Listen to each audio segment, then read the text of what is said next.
அந்த அம்மா உணவகத்து மேலே எல்லாருக்கும் ஒரு எமோஷன் இருக்குது. எனக்கும் அது இருந்துக்கிட்டே இருந்திருக்கு. ஒவ்வொரு வாட்டி அதை கிராஸ் பண்ணுறப்பலாம் இதை சரி பண்ணிட மாட்டாங்களான்னு தோணிகிட்டே இருக்கும். இன்றைக்கி அது நம்ம கண்ணு முன்னாடி சரியாக ஆகுது சார். நேற்று இன்டர்வியூவில் ஒன்று சொன்னேன், இன்றைக்கி ஒன்று தோணுது, நான் சொல்லிடுறேன். எப்படி ஷோபாமா வந்து நம்ம சிஎம்ஐ வந்து ஆசீர்வதிப்பாங்களோ அதே மாதிரி ஜெயலலிதா அம்மா டெஃபினட்டாக அவரை பிளஸ் பண்ணுவாங்க. ஏன்னா அவங்களோட கனவு அது மட்டும் ரொம்ப ஆசைப்பட்டு நிறைய பேர் பசி வந்து வயிறார இப்போ உங்களை மாதிரி இருக்க ஊர்லேருந்து வெளியே வந்து அசிஸ்டன்ட் டைரக்டர் வேலை செய்கிறாங்க, வேறு கம்பெனி ஐடி, இவங்க எல்லாருமே வீடை விட்டுட்டு வீட்டில் அப்பா அம்மா பணம் அனுப்பிச்சு இருக்கிறவங்க.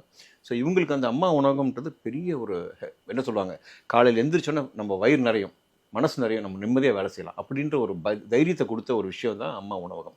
இன்றைக்கும் எத்தனையோ பேர் சாப்பிட்டுட்டு இருந்தாங்க. ஆனால் அதுக்கப்புறம் பியர் பாட்டிலு, அந்த ஃபுட்டெல்லாம் வந்து ரொம்ப மோசமான நிலைமையில் ஃபுட்டு, வேலை செய்கிறவங்கலாம் இன்ட்ரெஸ்ட்டே இல்லாத வேலை செய்கிறாங்க. இன்றைக்கி டோட்டலாக எல்லாத்தையும் மாற்றிட்டாங்க. ஸோ இது வந்து நான் உண்மையாக சொல்லப்போனால் மேலே இருந்து அந்த அம்மா வந்து உண்மையிலே பார்த்து ரொம்ப சந்தோஷப்படுவாங்க. அவங்களுக்கு மறுபடியும் வந்து விஜய் சார் உயிர் கொடுத்துருக்காருன்னு தான் சொல்ல முடியும்.